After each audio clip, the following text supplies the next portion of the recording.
ఎవరు ఏ మతాన్ని ఆచరిస్తే ఆ మతాన్ని ఆచరిస్తూ పరమతాన్ని గౌరవించడం మనం నేర్చుకుంటున్నది. భారతదేశం చెప్తున్నది అదే. దాదాపుగా హిందూ మతం పూర్తిగా ఇంక్లూజివ్నెస్ ఉన్న మతం. మిగతా మతాలు కూడా అవే చేస్తాయి. అది ఇస్లాం అయినా, క్రిస్టియానిటీలో ఉన్న వాళ్ళైనా, నికార్సైన క్రిస్టియన్స్ అయినా, నికార్సైన ఇస్లాం అయినా, నికార్సైన హిందూ అయినా ఏం చేస్తారంటే వాళ్ళు పూజలు వాళ్ళ దేవుడు చేసుకుంటూనే ఇతరులను గౌరవిస్తారు. మంచి చెడు చాలా ఆప్యాయంగా, ఈ రిలేషన్స్ అనేవి చాలా ఆప్యాయంగా ఉంటాయి.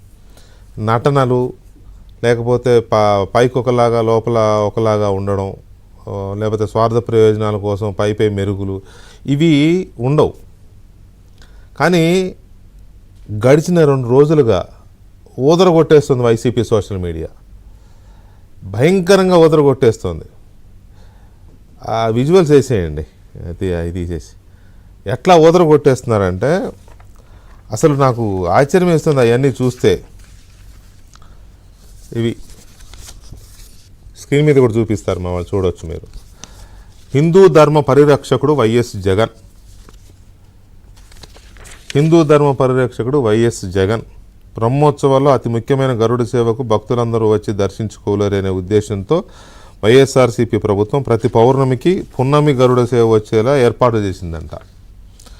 రాష్ట్ర ప్రజల సంక్షేమాన్ని కాంక్షిస్తూ దేవాదాయ శాఖ ఆధ్వర్యంలో తొలిసారిగా జగన్ హయాంలోనే విజయవాడలో రాజశ్యామల యాగాన్ని, ఈ రాజశ్యామల యాగం నిర్వహించేది ఎవరు?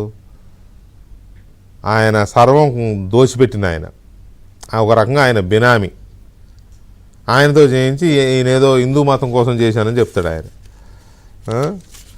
కుప్పలు అనమాట. ఇదే పని దాదాపు ఒక పోస్టర్లు రిలీజ్ చేస్తున్నారు. ఇదంతా ఎప్పుడో కాదు, నిన్న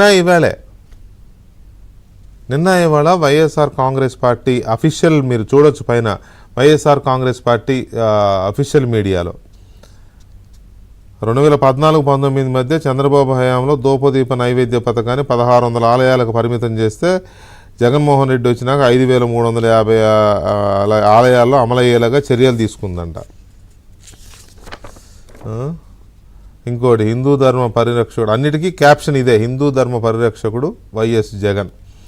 వంశపారంపర్య అర్చకత్వం హక్కులను గుర్తిస్తూ ఎండోమెంట్ ప్రాపర్టీ రిజిస్టర్లో ఆయా అర్చకుల పేర్ల నమోదుకు నిర్ణయం తీసుకున్నది వైఎస్ఆర్సీపీ ప్రభుత్వమే. హిందూ ధర్మ పరిరక్షకుడు వైఎస్ జగన్. అమరావతి, విశాఖ, భువనేశ్వర్, జమ్మూ కాశ్మీర్, చెన్నైతో పాటు అమెరికాలో సైతం శ్రీవారి ఆలయాల నిర్మాణానికి వైఎస్ఆర్సీపీ హయాంలోనే శ్రీకారం. ఎంత బూత్ అంటే అనకూడదు, కానీ అమరావతి, విశాఖ, భువనేశ్వర్, జమ్మూ కాశ్మీర్, చెన్నైతో పాటు అమెరికా. అసలు టీటీడీ పుట్టినాక కట్టిన ఆలయాలన్నీ, ఈయన చెప్తున్నవన్నీ. అమరావతిలో ఆలయాన్ని ఎంత దారుణంగా పక్కన పడేశాడు ఆయన. 150 ఎకరాల తలపెట్టిన దాన్ని 30 ఎకరాలకు కుదించి, అది కూడా కట్టకుండా పూర్తి చేయకుండా నిధులన్నీ డైవర్ట్ చేసి, ఇందులో ఇలా రాసుకోవడానికి సిగ్గు అనిపించట్లే? కొంచెమైనా వెరపు ఉండాలి కదా రాసేవాళ్ళకి, రాయించుకునే వాళ్ళకి. ఇప్పుడు ఈ గవర్నమెంట్ వచ్చినాక కదా అమరావతి ఆలయాన్ని మళ్ళీ దాన్ని కాస్త స్పీడప్ చేసి మొన్న కళ్యాణం చేశారు. దాన్ని కొంచెం మళ్ళీ ఇంకొంచెం భూమిని కేటాయించి దాన్ని విస్తరింపజేసే ప్రయత్నం చేస్తున్నారు. కొంత అబద్ధం ఆడేటప్పుడు కూడా కొంత చూసుకోవసరలా. అంబేద్కర్ విగ్రహం కూడా అలాగే చేశారు. రాజధాని దగ్గర బుద్ధ ప్రాజెక్ట్ అని అప్పుడు ప్రభుత్వం పెడితే ఆ విగ్రహాలు కూడా మాయం చేసేసారు. ఆ ల్యాండ్ అంతా నాశనం చేశారు.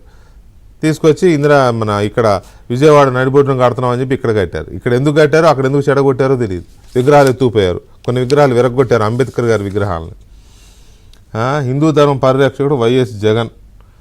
శ్రీవాణి ట్రస్ట్ ద్వారా ఇది ఒక పెద్ద స్కాము. ఒక్కొక్క టికెట్ 10,000 పెట్టి ఇచ్చేశారని భక్తులే ఆరోపించారు. ఇవాళ నేను నువ్వు అనడం కాదు. హిందూ ధర్మ పరిరక్షకుడు వైఎస్ జగన్. వంశపారంపర్య అర్చకులకు రిటైర్మెంట్ లేకుండా వారి ఓపికన్నంతకాలం పనిచేసుకునే అవకాశం కల్పిస్తూ జీవో ఇచ్చారు. ఏందో ఈయన బాధ ఏంటో నాకు. ఇది ఆవుల్ని ఈయనే కనిపెట్టినట్టు. హిందూ ధర్మ పరిరక్షకుడు వైఎస్ జగన్. గో ఆధారిత వ్యవసాయాన్ని ప్రోత్సహించడంలో భాగంగా తిరుపతిలోని మహతి కళాక్షేత్రంలో గోమహా సమ్మేళనం నిర్వహించింది కూడా జగన్ హయాంలోనేనంట. అసలు ఆవు సమ్మేళనాలు ఇవన్నీ ఈయన వచ్చినాకే మొదలెట్ట. అంతకుముందు హిందువులకి అసలు గో అంటే తెలియదు, గోమాత అంటే తెలియదు.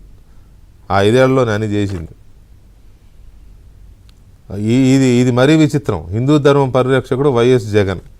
చిన్నారుల్లో దైవభక్తి పెంపొందించేందుకు వైఎస్ఆర్సీపీ హయాంలోనే ప్రభుత్వం గోవిందకోటి రామకోటి కార్యక్రమానికి శ్రీకారం చుట్టింది. గోవింద రామకోటి రాసిన పిల్లలకు వెంకటేశ్వర స్వామి దర్శన భాగ్యం కల్పించింది. మరి బాబు ఇవన్నీ ఎప్పుడు జరిగినాయి? మేము చూడలేదు, మా దృష్టికి రాలేదే. ఇన్వెస్టిగేట్ చేయాలి. హిందూ ధర్మం పరిరక్షకుడు వైఎస్ జగన్. ఈనాం భూములు కలిగి ఉన్న వేలాది మంది అర్చకులకు వైఎస్ఆర్సీపీ ప్రభుత్వ రైతు భరోసా పథకం అందజేసింది. ఈనాం భూములన్నింటినీ కబ్జా చేశారు కదరా నాయన. మొత్తం ఈనాం భూముల్ని, చుక్కల భూముల్ని అన్నింటినీ 1,00,000 ఎకరాలు బయటకు వస్తుంది కదా స్కామ్ అంతా. ఇంకా మీరు కాపాడింది ఎక్కడ? అర్చక సంక్షేమ ట్రస్ట్ ద్వారా పలు సంక్షేమ కార్యక్రమాలను అమలు చేసి 48 కోట్ల మేర లబ్ధి చేకూర్చింది వైఎస్ఆర్సీపీ ప్రభుత్వమేనంట. తిరుమల శ్రీవారికి అత్యంత ప్రీతిపాత్రమైన నవనీత సేవకు స్వచ్ఛమైన వెన్న ఇదే కదా స్కాము. అసలు స్కామే ఇది కదా. భ్రష్టు పట్టించిందే ఇది కదా. తిరుమల కొండని భ్రష్టు పట్టించి అపచారం చేసిందే మీరు కదా. ఇంకా ఎలా రాసుకుంటున్నారు మీరు స్వచ్ఛమైన వెన్న అని? ఇంత బయటకు వచ్చినా కూడా రాసుకోవడానికి మీ కొంచెమన్నా వెరపు లేదా? విజయవాడలో చంద్రబాబు కూల్చేసిన ఆలయాలన్నింటినీ పునర్నిర్మించేందుకు జగన్ 21 జనవరి 8న ఆలయాలకు శంకుస్థాపన చేసి 23 డిసెంబర్ 7వ తేదీ నాటికి పూర్తి చేసి ప్రారంభించారంట.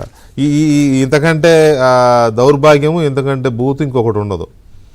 విజయవాడలో ఆలయాలని రోడ్ల అభివృద్ధి కార్యక్రమంలో భాగంగా ఆనాడున్న సంఘాలన్నిటినీ, హిందూ సంఘాలని, ఆలయ ట్రస్ట్ బోర్డుని అన్నిటినీ కూర్చోబెట్టి మాట్లాడి వాటిని రీప్లేస్ చేశారు వేరే ప్రాంతానికి. కూలగొట్టలా, నీలాగా 300 ఆలయాలని నాశనం చేయలా, విధ్వంసం చేయలా, విగ్రహాలను నరికేలా, బీభత్సం సృష్టించలా.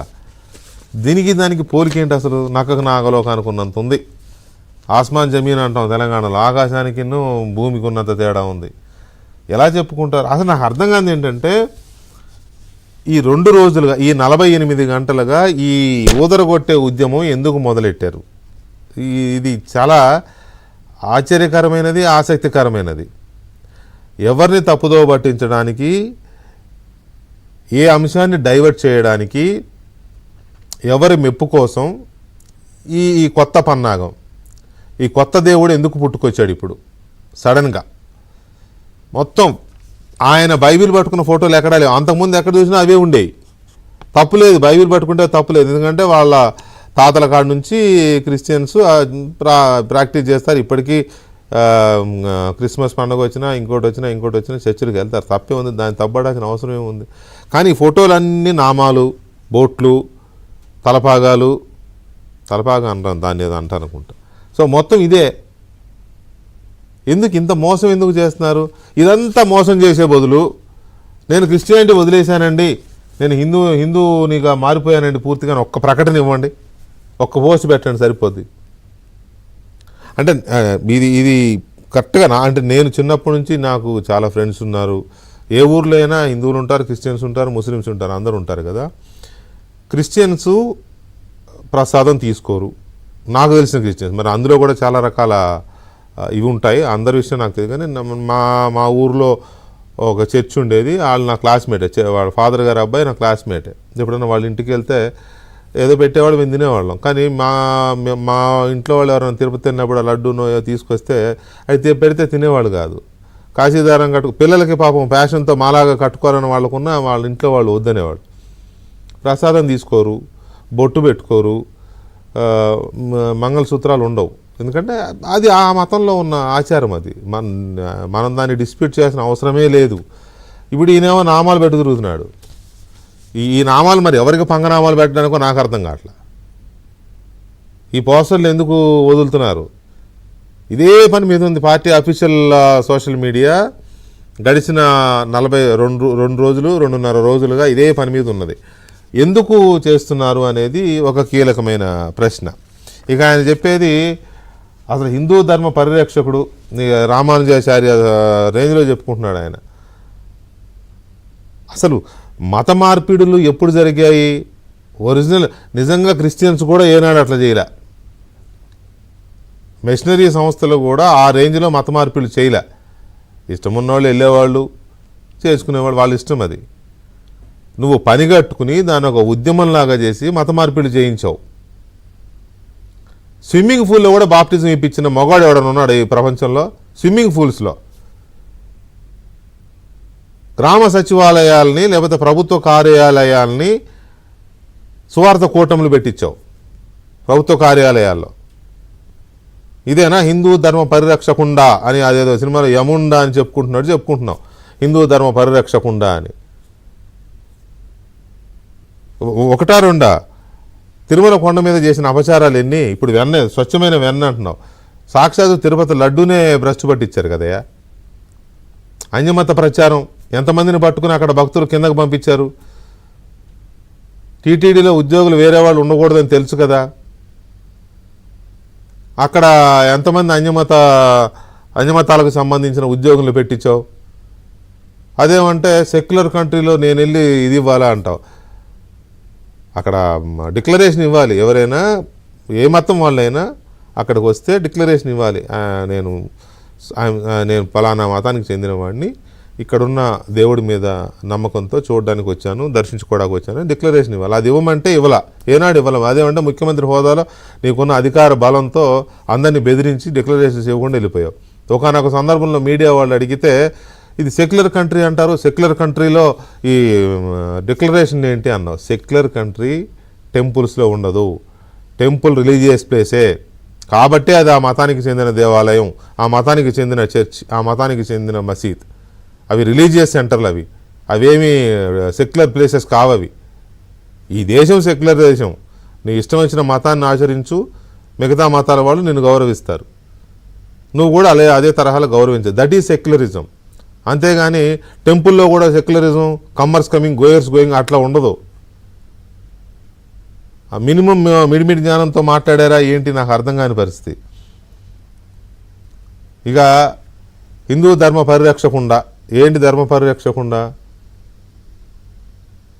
300 పైచీలకు ఆలయాలని విధ్వంసం సృష్టించావు.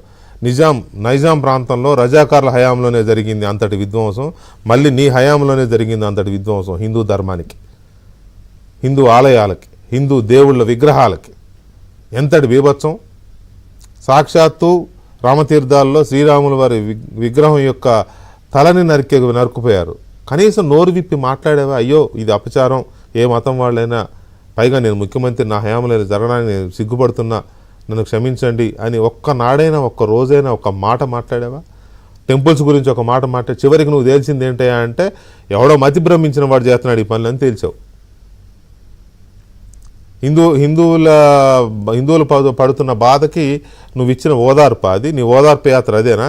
పిచ్చోళ్ళు వచ్చి చేసిపోతున్నారని చెప్పడం నీ ఓదార్పు పలుకులా? ఎన్ని టెంపుల్స్, ఎన్ని విగ్రహాలు. కనకదుర్గ ఆలయంలో వెండి వాహనాలను ఎత్తుకుపోతే నువ్వు, నీ దగ్గర మంత్రులుగా పనిచేసేవాళ్ళు ఎంత దుర్భాషలాడారు, ఎన్ని రకాల మాటలు మాట్లాడారు. పోతే మళ్ళీ చేయించుకోలేమా? ఆంజనేయ స్వామి విగ్రహం చెయ్యి విరగొడితే విగ్రహం చెయ్యే కదా ఇరిగిపోయింది, ఇంకో విగ్రహం చేయించుకుంటారులే అని మాట్లాడాడు ఒక ఆయన. ఇప్పుడు వీళ్ళందరూ అనుభవిస్తున్నారు. అందరూ ఎవరెవరైతే మాట్లాడారో అందరూ అనుభవిస్తున్నారు వివిధ రూపాల్లో. ఏమిటి అరాచకం? ఇక అన్నిటికీ పరాకాష్ట ఏంటంటే, నాకు తెలిసి టెంపుల్స్లో దేవుడు ఉంటాడు నమ్ముతారు, చర్చిలో ప్రభు ఉంటాడు లేకపోతే మేరీమాత ఉంటారు నమ్ముతారు, మసీదులో అల్లా ఉంటాడు నమ్ముతారు. అక్కడ కాకుండా హిందూ ధర్మం ప్రకారం చెప్తున్నా, ఎందుకంటే క్రిస్టియానిటీని, ఇస్లాం గురించి మొత్తం చెప్పడానికి నాకు అంత అథెంటిసిటీ లేదు, నాకు అంత పరిజ్ఞానం కొద్దిగా ఉంది, అంత లేదు కాబట్టి వాళ్ళే చెప్తారు. హిందూయిజంలో ఎవరైనా ఇంట్లోనో లేదా ఇంకో చోట పూజ చేసుకుని ఒక హోమం ఏదైనా చేయాలంటే ముందు అక్కడ ఆవాహన పూజ ఏదో చేస్తారు. ముందు వినాయకుడిని చేస్తారు, చేసి తర్వాత రకరకాల కార్యక్రమం క్రతువు ఉంటుంది. ఆ క్రతువు చేసినప్పుడు ఒక టెంపుల్కి ఉండేంత మహిమ అక్కడికి వస్తుందని భావించి ఆ తర్వాత అక్కడ చేయాల్సిన హోమాలు చేస్తారు. ఏదో ఎక్కడ పడితే అక్కడ చేసేయరు. నువ్వు చేసింది ఏంటయ్యా? ఇంట్లో సెట్ వేసుకున్నావు, సినిమా సెట్టింగ్ లాగా వేసి ఏదో బట్టలు కట్టు కూర్చొని కళ్యాణం ఏదో ఎందుకు కూర్చున్నారో తెలియదులే, అది నువ్వు చేసిన పని. ఒక్కనాడైనా సతీ సమేతంగా అటు తిరుమల కానీ ఇటు కనకదుర్గ టెంపుల్కి కానీ అటు శ్రీశైలం కానీ కాళహస్తి కానీ, కాళహస్తి అంటే తెలంగాణ రావాలి మళ్ళీ, ఇంకో చోటుకి ఎక్కడ వెళ్ళా హిందూ ధర్మ పరిరక్షకుండా అని పోస్టర్ల మీద పోస్టర్లు. ఎందుకు అసలు మీకు అర్హత ఎక్కడిది చెప్పుకోవడానికి? మీరు హిందువుల్ని మోసం చేస్తున్నారు, మీరు ఆచరిస్తున్నానని పుడుతున్న క్రిస్టియన్స్ని మోసం చేస్తున్నారు అని నాకు అనిపిస్తోంది. మీరు క్రిస్టియన్స్ని మోసం చేస్తున్నారు. క్రైస్తవులు ఇలా చేయరు. వాళ్ళు క్రైస్తవాన్ని మాత్రమే ఆచరిస్తారు, మిగతా వాళ్ళని గౌరవిస్తారు. అంతేగాని ఇలాగా చేయరు, నామాలు పెట్టుకుని అవి చేసి ఈ చేసి మోసం చేయరు. మీ నాన్నగారు కూడా చేయలే ఇట్లా. ఎవరైనా పిలిస్తే వెళ్ళేవాడేమో కానీ ఎప్పుడు ఇట్లా చేయలే. నేనే చూడలే. మీ నాన్నగారు ముఖ్యమంత్రిగా ఉన్నప్పుడు నేను చూశాను అక్కడ రిపోర్టింగ్లో. మరి ఎందుకు ఈ రకమైన ఇది అనేది, ఈ కొత్త దేవుడు ఎవరి